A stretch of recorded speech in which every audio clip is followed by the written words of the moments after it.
So we just wanted to give you 2 small pieces about, you know, how do you become a professional dancer and what is that journey like? There are so many other pieces to the puzzle. But I think at this time we'll open it up for questions, whatever you're curious about. We have, you know, theme park experience, cruise ship experience, overseas experience, magic shows, national tours.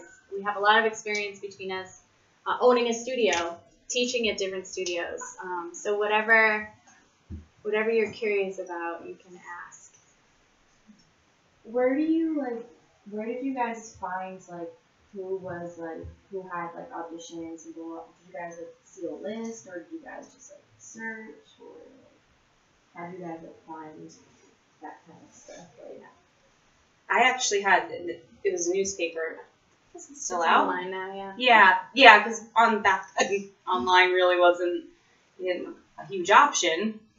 It's a little bit later, but there was a newspaper called The Backstage, and they would send you, I subscribed to it, so I got it in the mail once a week. It would come out, and it would have a list of all the auditions happening that week or in the near future, and so you would sit there with paper and circle the auditions you were going to. And it would come out on Tuesday mornings, so sometimes you would just dress for an audition and go out into the city, and then you would pick up your Backstage and be like, what auditions Where am I going today? Because you wouldn't know beforehand on a Tuesday what was happening. You had your resumes and headshots with you in your bag, and you went. So, but now Backstage is online, so you can go online and subscribe to Backstage, and they have audition listings for New York, LA, Orlando, just pretty much everywhere. There are other resources too, you can go on Craigslist under gigs and look what's going on there. Or sometimes if you go directly to, Royal Caribbean and you click on their jobs, or Disney, they might have postings that they're hiring dancers, or Disney, any of the cruise ship lines or amusement parks or things like that. Which line did you guys dance for? I danced for Cunard and Carnival. And I danced for Carnival, Princess, and Celebrity. Which one was your favorite? Which one was your favorite? I would take Cunard just because I did Europe. I was all over Europe. So. I'm going with Carnival because it really was the most fun. Well, if we're dividing it up, I didn't have as much fun on Cunard because it was an older people's ship. It was a 5-star plus cruise line, so it was very wealthy British and German and ship. So it just was very high class. There was tea time every 4:30 and then I get on Carnival and I'm like, oh my gosh, the fun ship. There's a water slide and you're like, wow. But our first cast together was the most amazing cast I have ever worked with. Me too. Yeah. And our director, choreographer, producer, whatever you would like to call him, he was incredible. He was very compassionate, and he really gave us a lot of chances. Different from what I was used to the first time, because I had this woman's name was Morag, and she was she'd walk in the room, and I started shaking because I was petrified of her, And then you have this other guy who's hugging you. You'll get it, love. You'll be fine. And he was British, so it's great. Okay. He was really good to Jamie and I, because actually we were both pretty slow at picking up the choreography, and he really had a lot of patience with us. He knew we were trying our hardest, which he appreciated. So. And then on top of that, we got the good tracks. We did get good tracks in the show. We had solo part and stuff. So. Yeah, we were featured, and we got paid extra for that. Mm-hmm. Of all the different things that you guys did in the dance world, what was your favorite job or position? Studio owner, cruise ship, magic show, theme park. Well, I can't say anything on a studio owner yet. No, to me, dancing on the ship was, the most amazing thing.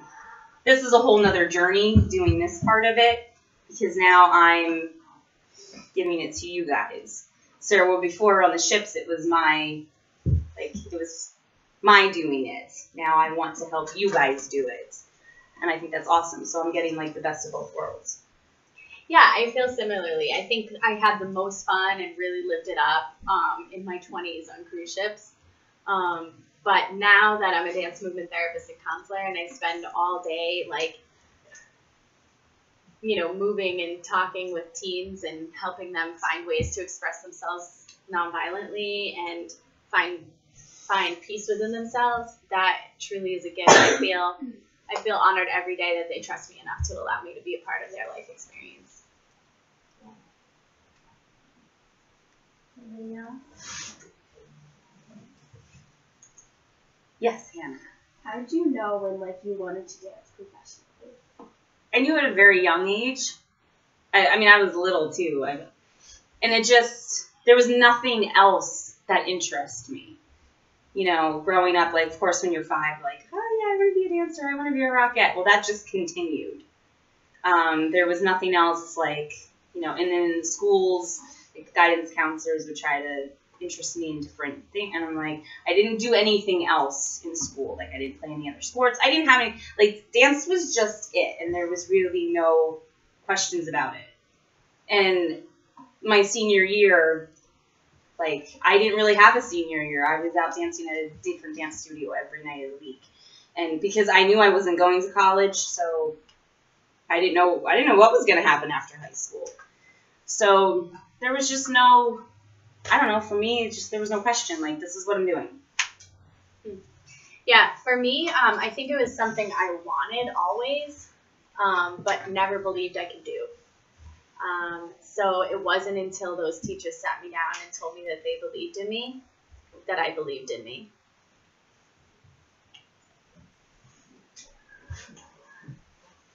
Somebody else? Yes, Anastasia. Throughout your professional careers, like, when there are instances like where you didn't get a job or where you did get a job and there were set rules that were like kind of strict and you didn't follow, what like kept you going, something like, this is too much for me, I can't do this? That's a great question. Yeah. Go for it.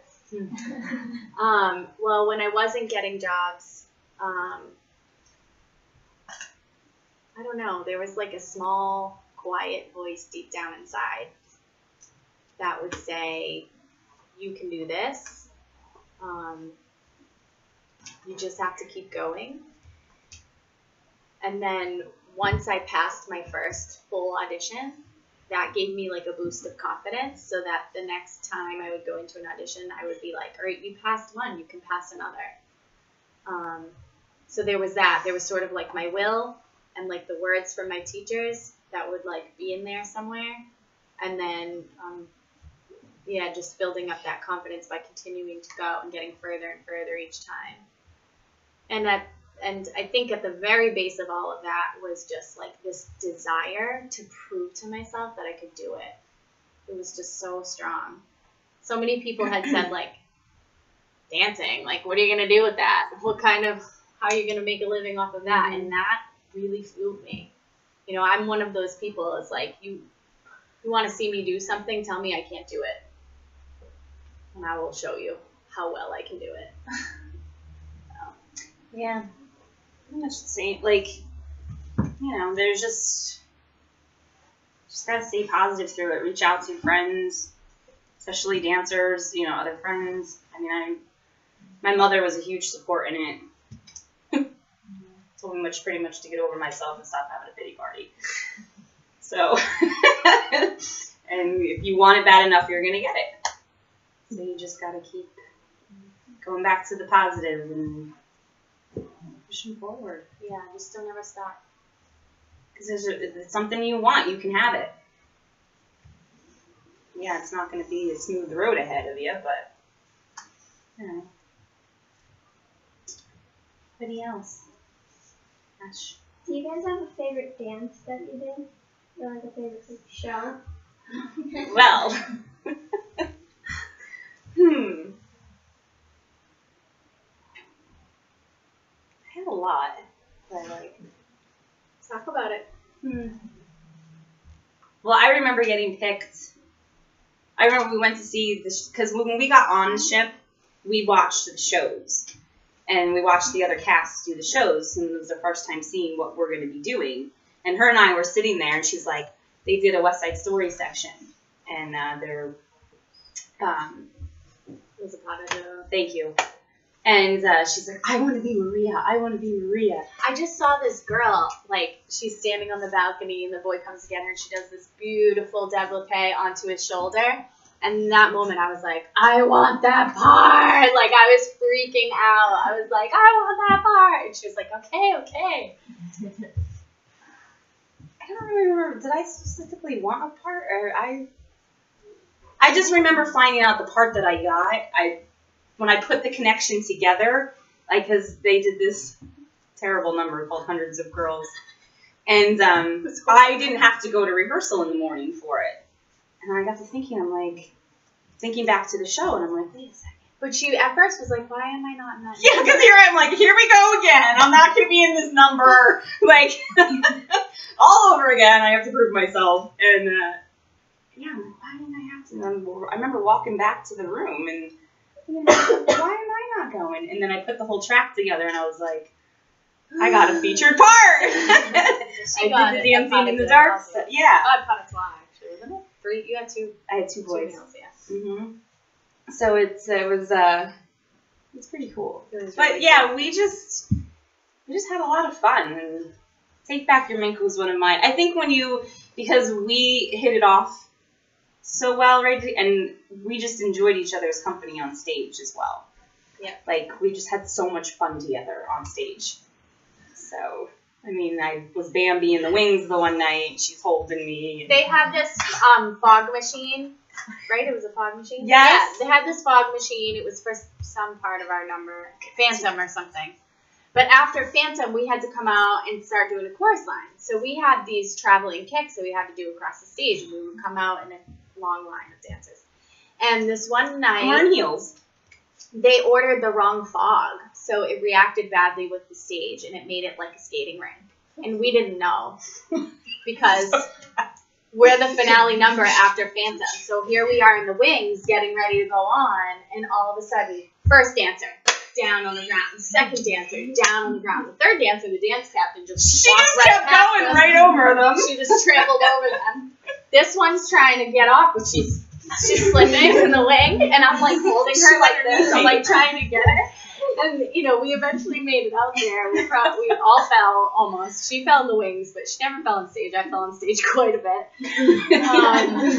But, yeah, that was an interesting. So how was the audience reacting to that? Oh, hilariously, you know. I mean, you had to laugh. There's nothing you could do. A complete disaster. You see these dancers, like... That they made an audition and then they just like fall on the We were Well, the it was a space sheet of plan. ice. Like, How did so the bad. cast director like? he wasn't on. See, what happens usually is they'll set you up with the shows, and then he leaves, and then there's a dance captain that's in charge of you. She's your dance captain, and then she's also you hang out with her, but she's also, you know, when it comes time to do rehearsals, she's in charge. You know, and you have to respect your dance captain. You have to be because able to know your roles in different your boundaries with these, you know, because she was in charge. But we would also go hang out with her at night, and you know, and she was the one that had, you know, had to weigh us every morning or Saturday morning. So that was also like, so she had a very hard role. So dance captain, if that was ever, you know, and as a dance captain, you have to know the entire show. Like the dance captain had to know what the singers were doing. She was in charge of everything, keeping the shows clean. So it's a big responsibility if a dance captain ever came in your future, and that's something I never wanted, because I was like, there's no way, I don't even know what I'm doing with my own choreography, let alone know what you're doing. So, but you do get paid extra for it. What made you want to dance on a cruise ship? I wanted to travel, so I basically got paid to dance and travel. Same for me. Yeah. When you're at like a younger age, what's the best way to prepare to do something like that in the future? Do you mean for auditioning wise, Like, or just in general of how do you prepare yourself to go? How do you prepare yourself to be a professional dancer? Like for the auditions, for the disappointment for like everything that's a part of it? Like, how do you prepare yourself? Well, you prepare, taking classes, and that's why I teach you girls. You take as many teachers as you can, as many workshops as you can, as much as you can do right now before, because that's what I did. I was in everything I possibly could be in this area to prepare myself. Going to New York City for dance classes. I did the Joffrey Ballet summer intensive the 1 year. So I was always in something to prepare myself. And don't box yourself in. No. Don't say, I'm a ballet dancer. I'm a hip-hop dancer. Nope. I'm a dancer, and I excel in everything I do. I do my best at every single job. Yeah, sure, some genres are a little more comfortable in your body, and maybe you're a little better in those. But do everything. Do everything and do it to the best of your ability. And go to a lot of auditions, not necessarily expecting that you're going to get the part every time. I mean, not saying like you shouldn't put your heart and soul into it. You should, but go just for the experience. So you know what it's like to be told, "Thanks for coming," after your first pirouette. Because the more you go through it, the less it really phases you. You're just kind of like, "Oh, okay, I didn't get that one. Moving on." So the first couple of times, it's big disappointment, But the more you keep doing it, because then it's even though you go out on the ships, like my one contract was 10 months, you come back and you go to an audition and you're like, oh my God, you're going to go this all over again. Like, because you're out of it for so long, you were living the life. And then you're going back into this audition world again. So it's preparing yourself, being ready, taking, just experience. Just keep doing it. Keep doing it. Yeah. How long were you Sorry, in the going from audition to audition stage before you got your first job, after you started? I auditioned for my first job, and that's the job I got. So from the time you auditioned to the time you got the job was what? You just I was 2 weeks out of high school. 2 weeks out of high school. I auditioned that was my first big audition that I went to, and that's the job I got. Let's see. I graduated in May. I auditioned in June and July. I was cast in August, and I left in November. No, we left in We October. left in October. Because I remember we got you a CD player Walkman for your birthday. Why don't you date us a little more? Yeah, so It was the coolest thing there. I think I auditioned for 2 months. But I was offered actually a couple different contracts in that time, and I chose Carnival. Amaya, you have a question?